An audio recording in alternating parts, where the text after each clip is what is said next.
Women just don't enjoy sex as much as men.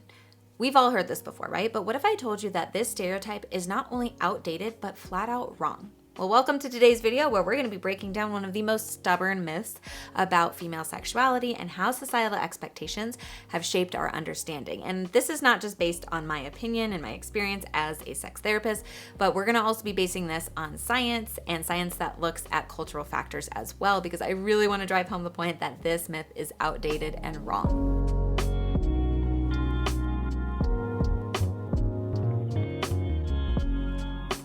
Hey there, I'm Lauren Consul, a licensed psychotherapist and certified sex therapist, here to help you have more satisfying and secure sex and relationships. Let's start with the idea that comes up a lot, that women are just naturally less sexual than men. The work of Patricia Gowdy, an evolutionary biologist, is really relevant here. She challenges the notion that women don't benefit from sex and that many assumptions about female sexuality are actually rooted in a misunderstanding of evolutionary biology.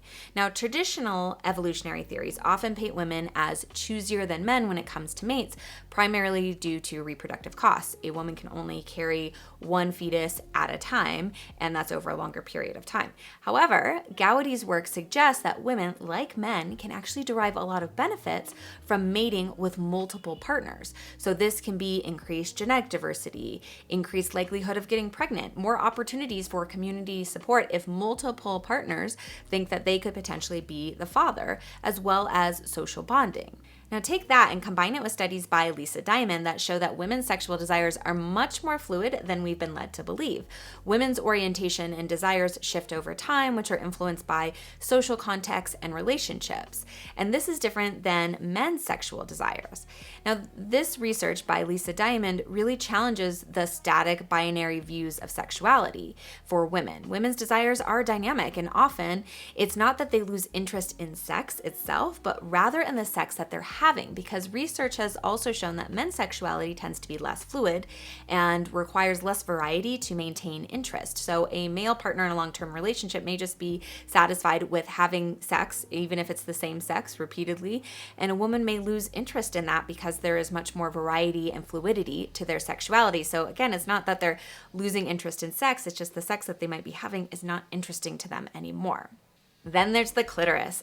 The clitoris, an organ with no purpose other than pleasure. And it is the only organ in male or female anatomy that has no purpose besides pleasure. It's a clear anatomical reminder that women engage also in sex for fulfillment, not just reproduction. Another big impact on women's sexuality comes in historical shifts, and one of the biggest ones was the introduction of the plow into agriculture. This altered the sexual landscape and roles for men and women. So the plow really was a turning point in women's sexuality because it shifted societies from being more egalitarian, sexually free societies to patriarchal, agriculturally focused societies. Because men then became the primary food producers, where before it was more equal, because the use of the plow was just better suited for men's generally more stronger upper body strength and grip strength.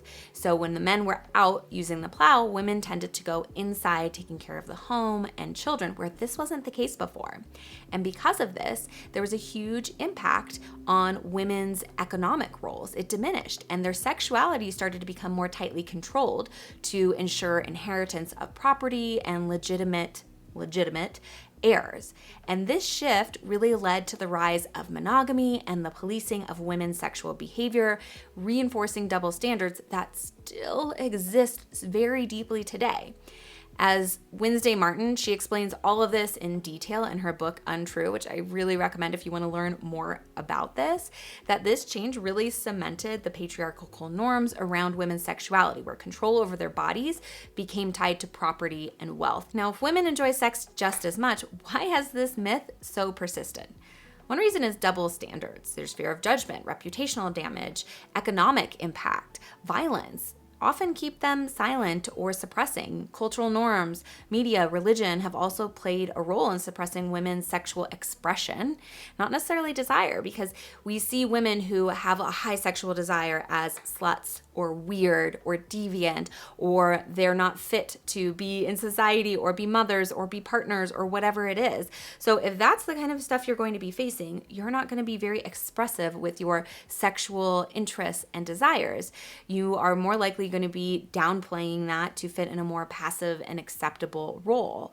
And if you're not seeing other women speak out or feel like this is normal, you're going to probably keep that inside more. So these myths persist. So what's the takeaway here, though? Women's sexuality can be just as rich and dynamic and just as vibrant as men's. And so we really need to start moving past these outdated views and open up honest conversations about sex, which is one thing I'm trying to do here on my channel. So if you enjoyed this video, be sure to like, comment, and subscribe so we can keep the conversation going. Share your thoughts about this in the comments below.